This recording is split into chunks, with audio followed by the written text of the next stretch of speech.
C'est ta banderole? Ouais, c'est ma banderole. Tu peux en dire un peu plus? Oui, alors donc cette banderole, je l'avais fait il y a plus de 2 ans, puisqu'à l'époque, nous étions déjà dans la rue et qu'on parlait déjà de sacrifier la retraite, hein, parce que c'est quand même une arlésienne, hein, cette retraite. Oui. Les pouvoirs publics n'ont eu de cesse que d'essayer de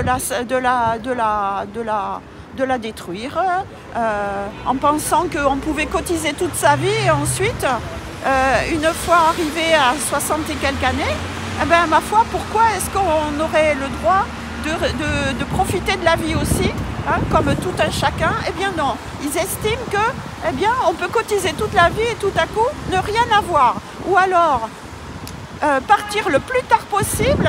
Le plus tard possible, c'est dommage, mais dans les métiers qui travaillent de façon manuelle, la plupart, comme font partie tous les artisans, les maçons, les plombiers, les boulangers et les infirmières, n'est-ce pas, nous avons, les infirmières, une espérance de vie réduite de 9 ans par rapport à la moyenne de la population active, parce qu'on travaille la nuit, parce qu'on travaille physiquement, parce qu'on est au contact de maladies, de produits chimiques, etc. Bien, on a le droit de partir à la retraite, point barre. Donc ce panneau parle de ce président qui veut détruire nos retraites, mais aussi de toute la population qui s'appauvrit, hein, parce que c'est bien beau de nous dire la retraite, ok, voilà, donc de moins en moins de chômage, de moins en moins d'APL, les prix qui augmentent de tous les côtés, avec une partie en plus des gens qui n'auront plus de boulot bientôt. Je veux dire, à un moment donné, on nous met direct dans la tombe et on n'en parle plus. Il faut que ça soit, officiel, hein.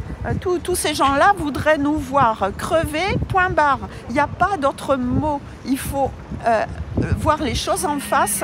Ces gens ne veulent absolument pas notre bien, hein. Ils voudraient qu'on disparaisse aux 3/4, et puis eux, cela coule douce, avec moins de pollution, etc. Oui, mais n'empêche que c'est nous. C'est nous qui faisons marcher l'économie la plupart. Oui. C'est nous qui faisons marcher le pays. C'est pas les riches, hein. Les riches, voilà, ils profitent de la vie.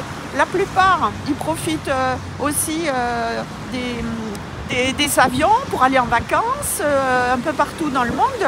Mais l'économie réelle, c'est nous. Hein, c'est nous les petits travailleurs. Donc moi, je veux dire, avec mes petits mots que j'ai notés sur ma banderole, ben, j'ai mis un petit peu tout ce que j'ai sur le cœur depuis toutes ces années.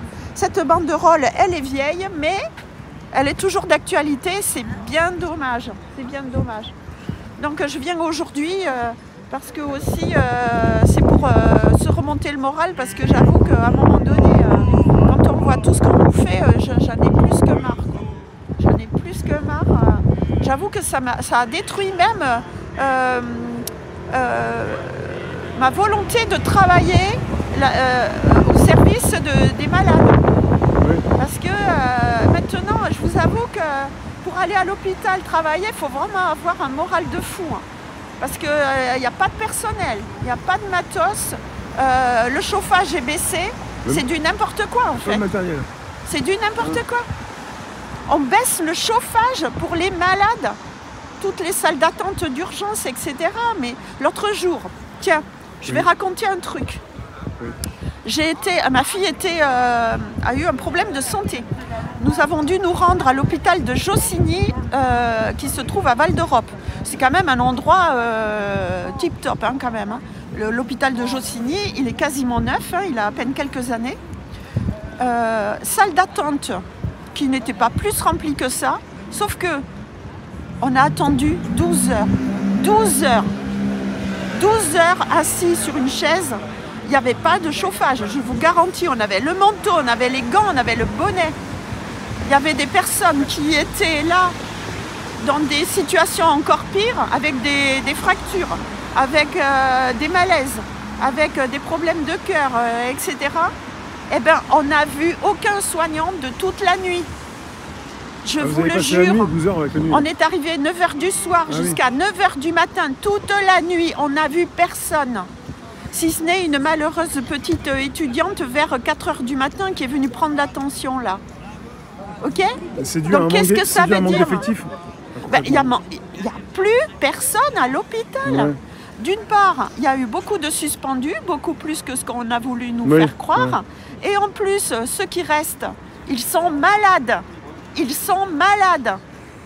Ils sont malades. Ils peuvent pas Ou travailler alors comme burn-out ouais. ou malades. Donc au final, eh ben, il n'y a plus personne pour soigner. Hein. Oui. Je vous assure. Il n'y a pas. Bon, c'est quand même passé sur les actualités, hein, ce que je suis en train de vous dire. Je ne suis pas un cas particulier. C'est bon de le répéter parce qu'on n'a pas forcément tous entendu ça. Donc le jour où vous aurez votre bébé qui a besoin de soins urgents, n'espérez pas être soigné ou recevoir une consultation d'urgence. Ouais, parce que urgence 12 heures, c'est pas forcément urgent là. Enfin, Non mais urgent, on il est va plus aux là, quoi. urgences et en fait au final, on est à 9 h du matin, j'ai dit écoutez c'est pas possible, on s'en va. On s'en va, on est allé toquer à un cabinet privé, médical, en ville, Ah, d'accord. qui était fermé. Non mais franchement ça a été l'angoisse totale. 12 heures pour rien quoi. 12 heures pour rien, mais sans être soigné et sans avoir notre situation d'élucidée ni quoi que ce soit. Ah, oui. Moi je suis sûre qu'il y a plein de gens qui meurent là. Ouais. C'est pas possible autrement. C'est pas possible. On avait téléphoné au 15, on nous dit oh non, non, c'est pas urgent, allez voir votre médecin traitant. Prochain rendez-vous dans 5 jours. On peut savoir pourquoi On c'était fait quoi? On peut savoir pourquoi c'était C'est suite à une chirurgie qui avait eu lieu quelque temps plus tard. C'était une complication, si tu veux. Une complication de chirurgie. Peut-être une infection quoi. Non, mais Il fallait bon, traiter rapidement. je peux pas. Voilà, mais c'est dis la pas vie plus, privée de ma fille. Oui, oui. Mais n'empêche, moi je vous le C'était dis. urgent. Oui, c'était urgent, et c'était urgent, inquiétant et tout ce qu'on veut. Et donc aujourd'hui, on cotise à la sécurité sociale pour ne plus du tout avoir de soins de santé publique. Parce que les urgences, c'est du public.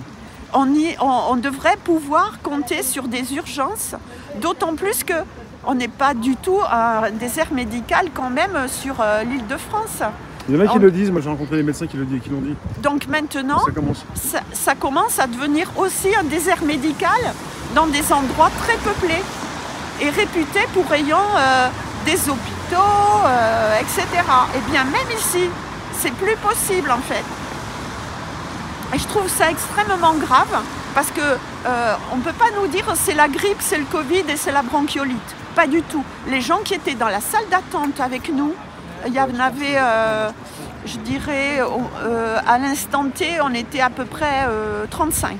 Bon, 35, mais dans toute la nuit, il en a défilé 200. Et la plupart sont restés 2 ou 3 heures et ne voyant rien venir, sont repartis par leurs propres moyens pour aller chercher, en particulier un monsieur qui m'a dit comme ça. Moi, j'ai téléphoné à un hôpital privé à 30 km qui m'a dit vous pouvez venir, on n'a que 4 heures d'attente. Ah, d'accord. Vous pouvez venir nous voir, vous aurez de l'attente à environ 4 heures. Que 4 heures. Donc qu'est-ce que c'est que 4 heures quoi? 4 heures. Bon, voilà. On en est rendu à ça quoi. Et je vous assure, les gens vont mourir, c'est obligatoire. Parce que quand on n'est pas reçu, quand on n'est pas examiné, quand on n'est pas soigné en temps et en heure, il va y avoir des morts, mais par centaines, par centaines, par centaines. Ça peut être dans toutes les familles. Si demain, vous avez mal au ventre, ou si vous avez une douleur dans la poitrine, ou tout à coup, des troubles de l'équilibre, etc., peut-être un AVC, je sais pas quoi, vous pouvez décéder par manque de soins dans les temps, voilà. On nous dit qu'aux urgences, on nous a pas dit qu'il y avait des classements par état de gravité. Classement, encore faut-il que quelqu'un vous ait vu. Voilà, en fait, il n'y a même pas de classement puisqu'il n'y a personne qui vient vous voir. Ben voilà. Ah si, on a eu quelqu'un qui est venu nous proposer du Doliprane, mais excuse-moi, Doliprane, d'où c'est que maintenant le Doliprane, c'est un médicament d'urgence, je veux dire. Tu vois, c'est un cache-misère le Doliprane. Ça fait quoi? Tu auras moins mal là où tu as mal, mais pour autant, si c'est quelque chose de grave, ça ne sera pas détecté. Voilà. Ça ne sera pas vu. Hein, donc non, je suis désolée, mais on se fout de la gueule de qui là? Voilà. On choisit pas de tomber malade, mais c'est pas le bon moment pour tomber malade. Mais bon, on choisit pas. Mais on ne choisit jamais. Jamais. On ne choisit jamais. Les urgences, c'est bien quelque chose d'imprévu. Voilà. Ça peut être un accident, ça peut être une chute, ça peut être un bouleversement quelconque qui arrive, voilà. Bien sûr. Hein, un ça accident. peut être, donc, ouais, c'est pas le moment fortuit. d'être malade, mais comme on ne choisit pas d'être malade ou accidenté, on ne choisit pas, quoi. Donc, moi, je suis abasourdie de voir tout ça, vraiment abasourdie. Et en colère. Tu pensais pas, même si c'est ton domaine, quand on était arrivé là, quoi, au niveau de l'hôpital, à ce niveau-là, ça a chuté, rapidement. On voyait les choses se détériorer. Pardon, oui. Se détériorer. Il pleut, quoi. Ouais, un petit peu. Ouais. Vas-y. On voyait les choses se détériorer depuis pas mal d'années, parce que moi, j'ai commencé ma carrière en 1984. Oui. Il y avait déjà des manifestations dans les soignants, hein, quand même, hein, à l'époque. Ah oui. Donc, on ne peut pas dire que ça soit d'aujourd'hui, mais je ne pensais pas que ça pouvait se détériorer à ce point-là. Et c'est même à se demander si ce n'est pas voulu, mais ça veut dire voulu de façon même stratégique, hein, pour que ça se détériore à tel point qu'à un moment donné, M. Brown, le ministre de la Santé, nous a quand même informé l'autre jour qu'il allait nous proposer tout à coup une réforme miraculeuse du système de santé. Ah ben moi je vous je vous parie 1 million, hein, que je n'ai pas, mais bon, je vous parie 1 million qui va nous proposer de faire un partenariat public-privé qui va glisser vers du privé à 100%. J'en suis sûre et certaine. Donc il accélère la privatisation, quoi. C'est accélérer la privatisation et à la limite, c'est des personnes comme n'importe qui vont dire l'hôpital privé public ne nous soigne plus, donc par pitié, proposez-nous n'importe quoi d'autre. Voilà, c'est tout. De la même façon qu'on sacrifie l'EDF pour à un moment donné, je ne sais pas quoi nous proposer d'autre, de la même façon que pour l'école, ça va devenir la même chose, nous allons vers le privé en détériorant et en détruisant le public. Seulement le problème là, c'est qu'il y a des victimes collatérales. Oui. Les victimes collatérales, c'est toi, moi, c'est tout le monde. Oui. Et c'est dégueulasse. Voilà, il n'y a pas d'autre mot, c'est dégueulasse. Ces gens-là n'ont pas de morale. Ça sera mon dernier mot. Ces gens-là n'ont pas de morale. Et voilà, moi, je sais pas quoi dire d'autre. Alors j'espère, moi, garder mes principes le plus tard possible. Oui. Mais c'est vraiment compliqué parce qu'à un moment donné, tous les soignants vont aller travailler ailleurs. Hein. Faut pas se leurrer. Ils vont pas se laisser mourir par terre. Hein. Et hélas, ça va devenir... Nous sommes quand même en France le dernier pays qui ne réintègre pas les soignants non vaccinés. Et la France va se vider littéralement de ses soignants. Voilà. Alors qui va venir combler les places vacantes? Eh bien, ça risque d'être des soignants low cost d'Europe de l'Est, pour ne parler que d'eux, ou d'autres pays qui vont essayer de venir travailler en France. Mais c'est dommage parce que ça fait un remplacement. C'est un grand remplacement. De plus en plus de personnes qui viennent de l'étranger qui viennent travailler en France. Tout à fait. Après, on dit aux Français, vous n'êtes pas content, vous quittez. C'est pas qu'on n'est pas content. Moi, non, je demanderais pas mieux. Par rapport au chômage, on te dit, si t'es pas content, il y en a un autre qui va venir prendre ta place. Et... Donc moi, non, là... Évidemment, on n'est pas content. On n'est pas content. Voilà. Moi, sur mon poste, j'ai une infirmière italienne qui est payée à mi-temps et au SMIC. Ah. Elle est vaccinée forcément, hein, puisque voilà. Ouais. Eh ben, elle coûte 4 fois moins cher que moi. Ah. Et voilà. C'est ça. La boucle est bouclée. Donc là, on a tout compris, quoi. Voilà, c'est tout. On a compris. Après, elle parle pas trop bien français, mais c'est pas grave. Il y a de plus en plus de personnes qui ont un accent, qui sont un peu pas trop forcément compréhensibles. Moi, j'ai rien contre les personnes d'autres pays, c'est pas ça le problème. Mais il n'y a pas de raison qu'on m'empêche de travailler. Oui. Voilà, au profit de quelqu'un d'autre, parce que c'est quand même au détriment des personnes qui auraient été soignées par moi. Voilà. Je regrette. Oui. Hein, dans un poste d'infirmière scolaire, lorsque vous avez une infirmière qui parle pas bien le français, elle ne comprend pas ce qu'on lui dit, elle ne peut pas bien prendre en charge. C'est pas possible. Hein, donc voilà. Je te remercie Marielle, c'est un témoignage assez important parce que c'est ton témoignage, oui. Et il y en a peut-être d'autres, mais il est vraiment important que tu as vu les choses de l'intérieur. Tout à fait. Ma dernière question c'est, on voit que ça s'est accéléré au niveau de la destruction de l'hôpital. Est-ce que c'est on n'est pas au niveau d'une courbe maintenant exponentielle, c'est de plus en plus rapide? Ah mais là, je pense que ces dernières semaines, c'est de plus en plus, et je l'ai vraiment vu de mes yeux vus, hein. Je l'ai vécu. Et je trouve, enfin c'est très très inquiétant. Ouais. Moi je trouve très inquiétant. Voilà. Pour et les plus riches, ils font soigner où les plus riches? Parce que des fois on avait même parlé de dictateurs africains qui venaient se faire soigner. Ah mais dans les cliniques privées en France. Il y a encore un peu de personnel. Donc hier j'ai rendu visite à un de mes amis donc, qui a été obligé justement à défaut d'être soigné à l'hôpital de Créteil, où il a attendu presque 8 heures sans voir personne, pareil. Il s'est dit, il n'y a pas. Donc il est allé dans une clinique privée au centre de Paris, où là on l'a pris de suite.